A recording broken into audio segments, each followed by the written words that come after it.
Timnas Brunei Darussalam jadi bulan-bulanan Timnas Indonesia.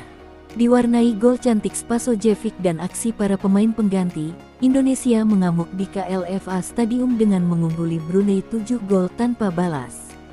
Indonesia masih sempurna di Piala AFF 2022 kali ini memberondong gawang Brunei 7 gol tanpa ampun di Matchday 2. Setelah meraba-raba pertahanan sang lawan, pasukan Garuda membuka keran gol mereka di menit ke-20 melalui tembakan first time Syahrian Abimanyu. 4 menit sebelum turun minum, Dendi Sulistiawan menuntaskan kemelut di mulut gawang untuk jadi gol kedua.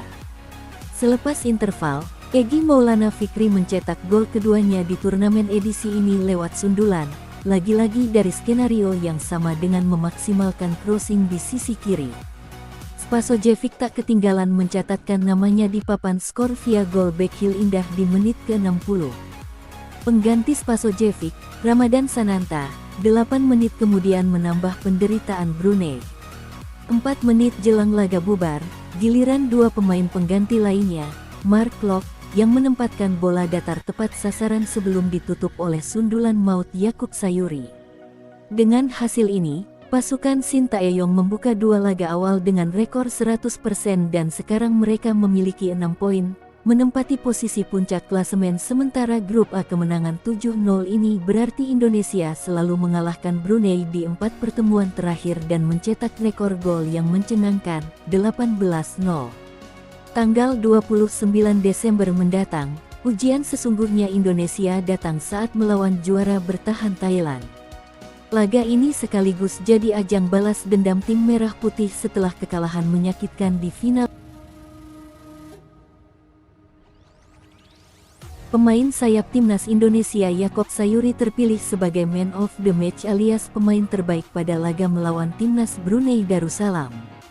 Seperti diketahui, Yakub Sayuri baru saja membawa skuad Garuda julukan Timnas Indonesia, membantai tim Tebuan. Julukan Brunei Darussalam dengan skor telak 7-0 tanpa balas, di mana bintang PSM Makassar telah tampil apik dan menyumbang 1 gol serta 2 assist untuk Timnas Indonesia. Selain menjadi pencetak gol terakhir skuad Garuda, Yakub Sayuri juga menjadi bintang di lapangan.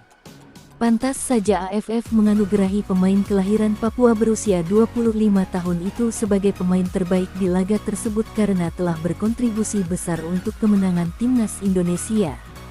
Yakub Sayuri bukan hanya rajin dalam membangun serangan skuad Garuda, namun pemain PSM Makassar itu juga kerap membantu Hansamu Yamaches menjaga lini pertahanan. Berkat penampilan apiknya saat menyerang, Yakub Sayuri sukses menyumbangkan 1 gol dan 2 assist di laga.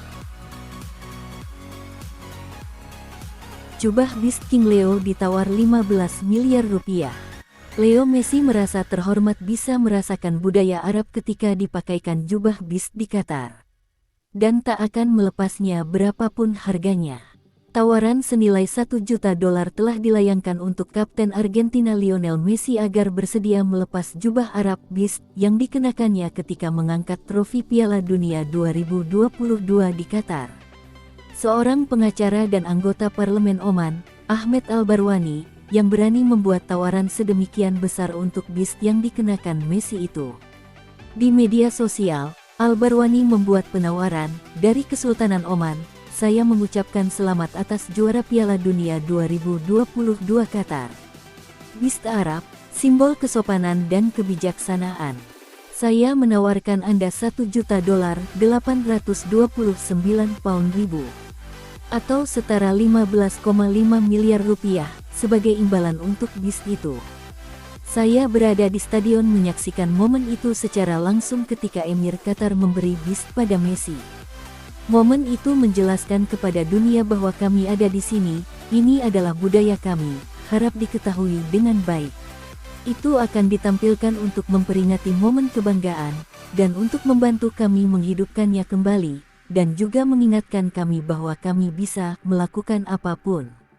Turnamen ini adalah sumber kebanggaan dan menyoroti fakta penting tentang bagaimana kami tidak melupakan Palestina dan bahwa orang-orang Arab adalah satu dan bersatu. Tawaran dari Al-Barwani diyakini tentu tak akan membuat Messi tergiur dengan melepas Beast ikonik itu. Mega bintang PSG dan Argentina ini memahami betapa besarnya kehormatan bagi seorang asing yang tak memiliki latar belakang Arab, namun bisa mengenakan bis di momen ikonik dalam seremoni juara Piala Dunia.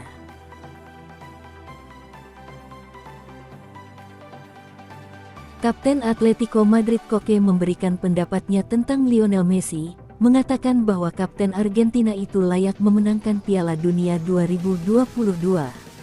Koke berbicara dengan AS awal pekan ini dan ditanya tentang apakah Lionel Messi pantas memenangkan turnamen di Qatar dan dinobatkan sebagai juara dunia. Kapten Atletico Madrid itu mengungkapkan rasa hormatnya untuk penyerang Paris Saint-Germain itu dan menyebutnya sebagai pemain terbaik dalam sejarah sepak bola dunia. Lionel Messi, dia adalah pemain terbaik sepanjang masa. Dia layak memenangkan Piala Dunia dan kita harus memberi selamat padanya. Tidak perlu ada diskusi lagi untuk mencari tahu siapa pemain terbaik di dunia, ujarnya. Koke menjadi bagian dari skuad Spanyol yang berlaga di Qatar bulan lalu. Namun mereka hanya bisa melaju hingga ke babak 16 besar, di mana mereka akhirnya dikalahkan oleh Maroko. Gelandang berusia 30 tahun itu juga berbicara tentang kemungkinan Luis Enrique mengambil alih sebagai pelatih Atletico Madrid dan rumor tentang masa depan Diego Simeone. Luis Enrique di Atletico de Madrid. Satu-satunya hal yang saya lihat adalah bahwa Diego Simeone memiliki kontrak hingga 2024 dan kabarnya dia dapat memperbarui kontraknya, ujarnya. Apapun bisa terjadi dalam sepak bola.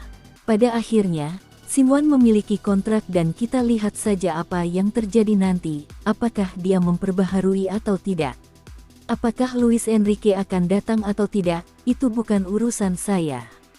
Mereka yang di atas akan memutuskan apakah Simeone akan lanjut atau tidak dan pelatih sendiri yang perlu berbicara tentang masa depannya, tambahnya.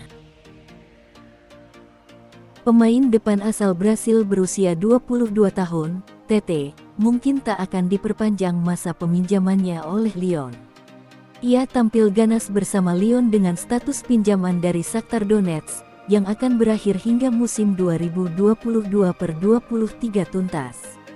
Tampil dalam 24 laga musim ini, Tete mengemas 7 gol dan 8 assist untuk Lyon. Tapi, Laurent Blanc belum membahas opsi permanen untuk Tete.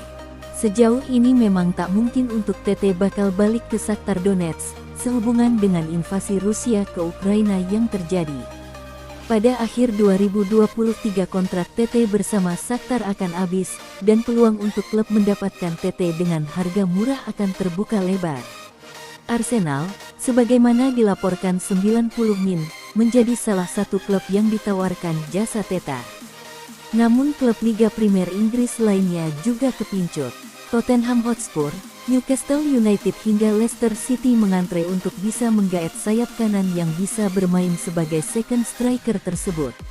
Mihailo Mudryk yang juga milik Shakhtar, sempat jadi incaran masif Arsenal. Namun harganya terlalu tinggi untuk disesuaikan Gunners. Tete merupakan alternatif bagus dengan harga lebih murah, apalagi bisa menjadi deputi yang pas untuk Gabriel Jesus,